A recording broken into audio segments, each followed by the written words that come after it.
দুই জের হলে আমরা কি করব? যেমন এখানে দম ছেড়ে দেওয়ার জায়গা আছে, এখন দম ছেড়ে দেওয়ার জায়গাতে এখানে কি দুই জের আছে। এখন দুই জের আমরা যদি পেয়ে যাই তাহলে আমরা এখানে কি করব? এটাতে সূরাতুল কুরাইশ থেকে প্রথম আয়াত নেওয়া হয়েছে, লিইলাফি কুরাইশ। এখানে এই যে কুরাইশ আমরা বললাম, এখানে দুই জের আছে, দুই জেরকে বাদ দিতে হবে। দুই জেরে বাদ দিয়ে একটা এখানে মনে মনে সাকিন দিয়ে আমাদের দমটা ছেড়ে দিতে হবে। আসসালামু আলাইকুম ওয়া রাহমাতুল্লাহি ওয়া বারাকাতুহু। সম্মানিত দর্শক শ্রোতা, এখন আমি আপনাদেরকে শেখাবো পবিত্র আল কোরআনুল কারীমের আমরা যে দম ছেড়ে দেওয়ার স্থানগুলো পেয়ে যাই, দম ছেড়ে দেওয়ার স্থানগুলোতে আমাদের কিছু সমস্যা হয়। আজকের এই ভিডিওটিতে যে দম ছেড়ে দেওয়ার স্থানগুলো রয়েছে আমি আপনাদেরকে সবগুলোই একসাথে বলে এবং পড়ে বোঝানোর জন্য চেষ্টা করব। দম ছেড়ে দেওয়ার সময় যদি আমরা জবর পাই, এক জের হলে, এক পেশ হলে এবং দুই জের হলে এবং দুই পেশ হলে, খাড়া জের হলে, উল্টা পেশ হলে আমরা কি করতে পারি এবং কিভাবে করে দম ছেড়ে দিতে হবে, আজকের এই ছোট্ট ভিডিওটার মাধ্যমে আমরা যখনই এই কয়েকটি শব্দ আমরা বুঝতে পারবো, তাহলে আমরা পবিত্র আল কোরআনুল কারীমের যত জায়গায় সে নিয়মগুলো পাবো আমরা প্রত্যেকটি সুন্দর করে আমরা বুঝতে পারবো ইনশাআল্লাহ।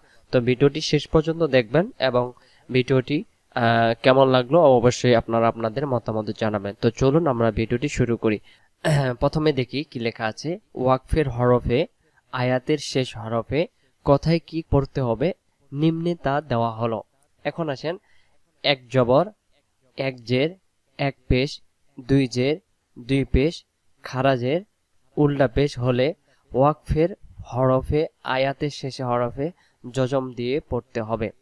এখন আমি আপনাদেরকে সহজ ভাষায় বলি যে এটা হলো ওয়াকফা, যেটাকে সহজ ভাষায় আমি যদি আপনাদেরকে বলি দম ছেড়ে দেওয়ার জায়গা বা দমটা সমাপ্ত করার জায়গা। এরকম একটা চিহ্ন পাওয়া যাবে, সেখানে গোল চিহ্ন থাকতে পারে বা বিভিন্ন ছোট ছোট আইন অক্ষর থাকতে পারে, এভাবে মিম থাকতে পারে, এভাবে ত থাকতে পারে, এভাবে জিম থাকতে পারে, সবগুলোই দম ছেড়ে দেওয়ার স্থান।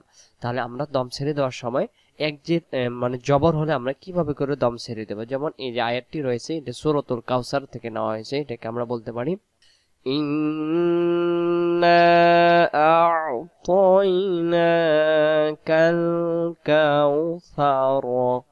সার আছে কিন্তু সার, এটাকে এই দম ছেড়ে দেওয়ার জায়গা থাকার কারণে এখানে কাউসার, সিন সার রজবর, সার রজবর সার, সার এখানে সাকিন নাই, তাও সাকিন আমাদেরকে ধরে দিতে হইতেছে কেন? এখানে আমাদের দম ছেড়ে দেওয়ার জায়গা আছে।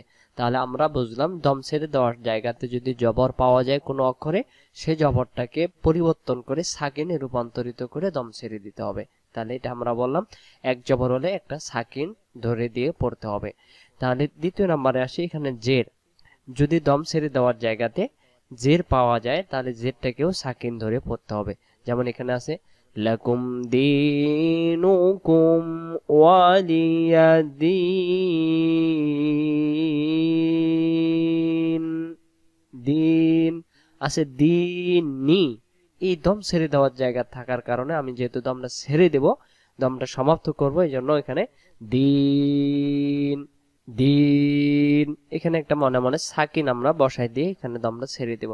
আর যদি এখানে দম ছেড়ে দেওয়ার জায়গা না থাকতো তাহলে এখানে দিনই উচ্চারণ হতো। তাহলে ওয়াকফ এটাকে বলা হয় যে দম ছেড়ে দেওয়ার জায়গাতে যে অক্ষরটা থাকবে সে অক্ষরটাতে জবর থাকলে জবরটা বাদ দিয়ে সাকিন দিতে হবে, কাউসার দিন। এই হলো জবর জের। এবার আসেন আমরা এক পেশ হলে আমরা কি করব। ইযা জাআ নাসরুল্লাহি ওয়াল ফাতহ, ফাতহ এখানে হু আমরা পড়লাম না, কিন্তু দমটা ছেড়ে দেওয়ার কারণে আমরা এখানে ওয়াকফ করলাম, ওয়াকফ মানে দম ছেড়ে দিলাম। আর ওয়াল ফাতহ, ফাতহ এখানে একটা সাকিন দেওয়া আছে, আর এটাকে সাকিনে রূপান্তরিত করে হায়ের শুধু উচ্চারণটা বেশি আসবে, ওয়াল ফাতহ। তাহলে আমরা বললাম জবর জের এবং পেশ যদি আমরা দম ছেড়ে দেওয়ার জায়গাতে পেয়ে যাই, সে জবর জের পেশগুলোকে বাদ দিয়ে সে অক্ষরটাকে যেই অক্ষর থাকুক না কেন একটা সাকিন দিয়ে পড়তে হবে। নির্দিষ্ট কোনো অক্ষর নাই, 29টি অক্ষরে যে কোনো একটা অক্ষর পাইলে আমরা সাকিন ধরে দেব। এবার আসেন দুই জের হলে আমরা কি করব। যেমন এখানে দম ছেড়ে দেওয়ার জায়গা আছে, এখন দম ছেড়ে দেওয়ার জায়গাতে এখানে কি দুই জের আছে। এখন দুই জের আমরা যদি পেয়ে যাই তাহলে আমরা এখানে কি করব, এটাতে সূরাতুল কুরাইশ থেকে প্রথম আয়াত নেওয়া হয়েছে, লিইলাফি কুরাইশ।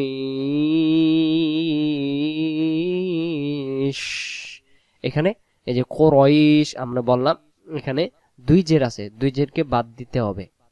দুই জেরে বাদ দিয়ে একটা এখানে মনে মনে সাকিন দিয়ে আমাদের দমটা ছেড়ে দিতে হবে। কেউ আমরা দেখেন যে কেউ পড়ে কুরাইশ ছড়ে ভাবে লিইলাফি কুরাইশিন ইলাফিহিম রিহলাতাশ শিতাই ওয়াস-সাইফ। এখন আসেন লিইলাফি কুরাইশিনও কেউ বলে, কেউ কুরাইশ বলে। তাহলে আমরা কখন কি বলবো? আমরা দম ছেড়ে দেওয়ার জায়গাতে যদি এখানে আমরা দমটা ছেড়ে দেই, লিইলাফি কুরাইশ কুরাইশ, তখন আমরা কি বলবো?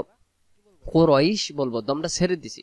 এখন আমি যদি দুই আয়াতকে একসাথে সমন্বয়ে এখানে সংযুক্ত করতে চাই, তখন আমাদেরকে বলতে হবে লিইলাফি কুরাইশিন ইলাফিহিম রিহলাতাশ শিতাই ওয়াস-সাইফ। তখন আমি এখানে দম ছেড়ে দেই, মানে ওয়াকফ করে নেই, মানে আমি থামিয়ে নেই। তা আমি ব্রেক করব কিভাবে? ব্রেক করব না, আমরা ব্রেক করব যখন দমটা ছেড়ে দেব, তখন আমরা এখানে এই দুই জেরটাকে বাদ দিয়ে একটা সাকিন ধরে দেব। তাহলে এই বুঝলাম আমরা দুই জের পাইলে দুই জেরকে বাদ দিয়ে একটা সাকিন দিয়ে পড়তে হবে। এখন আসেন দম ছেড়ে দেওয়ার জায়গাতে দুই পেশ হলে কি করব? এখন দুই পেশ হলে অনেকেই আছে আমরা একটা পেশ পড়ি আর একটা পেশ বাদ দেই। তাহলে এভাবে আমরা পড়বো না। দুই জের পাইলে দুই জেরও বাদ, দুই পেশ পাইলে দুই পেশও বাদ, এবং এখানে আরেকটা চিহ্ন আছে, তা অক্ষরটাকে হা বানাতে হবে।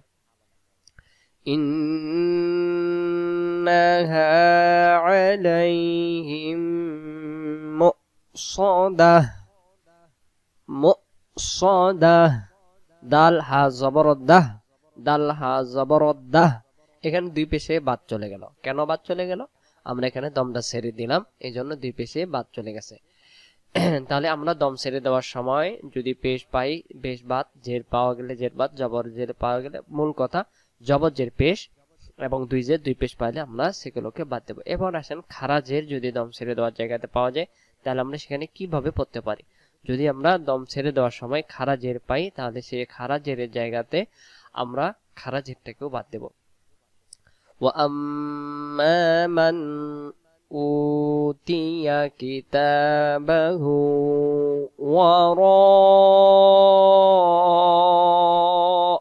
যহরিহি, এখানে যহরিহি দেওয়া আছে।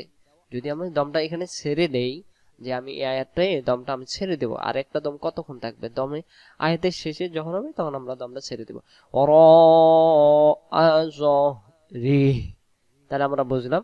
এখন যদি উল্টা পেশ আমরা দম ছেড়ে দেওয়ার জায়গাতে পাই, একই নিয়ম, সেই উল্টা পেশটাকেও আমরা দম ছেড়ে দেওয়ার সময় আল্লাযী জামাআ মালান ওয়া আদ্দাদাহ, ওয়া আদ্দাদাহ, আল্লাযী জামাআ মালান ওয়া আদ্দাদাহ। এইভাবে করে আমরা এখানেও দমটা ছেড়ে দেব। তাহলে আজকের ভিডিওটিতে আমরা কি বুঝলাম? দম ছেড়ে দেওয়ার সময় জবর জের পেশ অর্থাৎ হারকাত, দুই জের দুই পেশ এবং জের এবং উল্টা পেশ। এখানে আরেকটি নিয়ম বাকি রয়েছে, যে নিয়মটি আপনাদেরকে এখানে এই বইয়ের মাধ্যমে এখানে বোঝাই দিলে হয়তো খুব সুবিধা হতো, কিন্তু এই বইয়ে তিনি বোঝান নাই। তো এই বইটাতে যেহেতু বোঝায়নি, আমি আপনাদেরকে এখানে বাদ দিয়ে এখানে লক্ষ্য করেন দুই জের বলছে, দুই পেশ বলছে, কিন্তু দুই জবরের কথা কিন্তু এখানে দেয়নি। কিন্তু দুই জবরে যদি আমি দম ফেলা যাই, হয়তো এখানে ধরেন যে এখানে ওয়াও জবর ওয়া, এটা হলো লাম, লাম জবর লা, এটা দিলাম দাল, দাল জবর দা, ওয়ালা দা। এখন এখানে দম ছেড়ে দেওয়ার যদি জায়গা থাকে, তাহলে এখানে আমরা কি করব? এই দুই জবর যদি থাকে তাহলে এক জবর বাদ দিতে হবে, অর্থাৎ দম ছেড়ে দেওয়ার জায়গাতে যদি দুই জবর পাওয়া যায়, একটা জবর বাদ দিয়ে একটা জবরকে টানতে হবে, ওয়ালাদা, ওয়ালাদা, ওয়ালাদা। তাহলে আজকের এই ভিডিওটিতে আমরা বুঝলাম যে দম ছেড়ে দেওয়ার জায়গাতে জবর জের পেশ পাইলে বাদ দিতে হবে, দুই জের পাইলে বাদ দিয়ে সাকিন ধরতে হবে, দুই পেশ পাওয়া গেলে সাকিন ধরতে হবে, এবং জের খারাজের পাইলে বাদ দিয়ে সাকিন ধরতে হবে, উল্টা পেশ পাইলে সে উল্টা পেশটাকে বাদ দিয়ে সেই স্থানগুলোতে একটা সাকিন দিয়ে দমটা ছেড়ে দিয়ে মিল করে পড়তে হবে। আর দুই জবর যখন আমরা দম ফেলার সময় পাওয়া যাবে তখন দুই জবরের জায়গায় আমরা একটা জবরকে বাদ দিয়ে এক আলিফ আমরা টানবো। তো সম্মানিত দর্শক শ্রোতা, এই ছিল আজকের ভিডিওটি ভালো লাগলে অবশ্যই আপনাদের মতামত জানাবেন। পরবর্তী ভিডিও দেখার আমন্ত্রণ জানিয়ে আজকের এই পর্বটি আমরা এখানে সমাপ্ত করলাম। ভালো থাকবেন। আল্লাহ হাফিজ। আসসালামু আলাইকুম ওয়া রাহমাতুল্লাহি ওয়া বারাকাতুহু।